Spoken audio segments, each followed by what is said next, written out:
हमारा जाना जरूरी है। बेटा, बिना खाए तुमको मैं जाने नहीं दूंगी। खाना खा लो। हाँ बेटा, खा लो। जिंदगी में कभी भी सभी रास्ते एक साथ बंद नहीं होते हैं।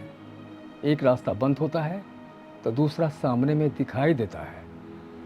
अगर वो काम पर नहीं रखेगा तो मेरे पास आ जाना।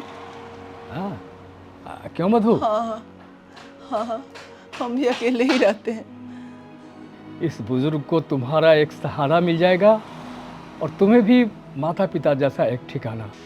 बेटा, इस उम्र में मुझे एक अच्छे इंसान की ज़रूरत। मेरे पास पैसे की कोई कमी नहीं है। सुनो, सामने आए खाना को छोड़ करके कभी नहीं जाना चाहिए। खा लो।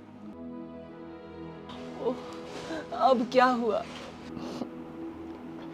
हमको आज तक किसी ने भी इतने अच्छे से बात नहीं किया है, और आज आप लोगों का बातें सुनकर बस बहुत रोने का मन कर रहा है।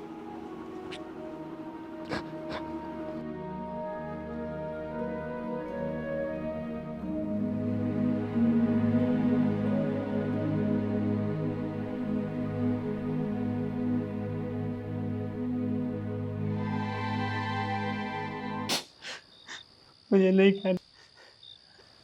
विनोद बेटा, खाना सामने में रख के नहीं रोना चाहिए। बाबूजी तुमको तुम्हारे भले के लिए ही ना डांटते हैं।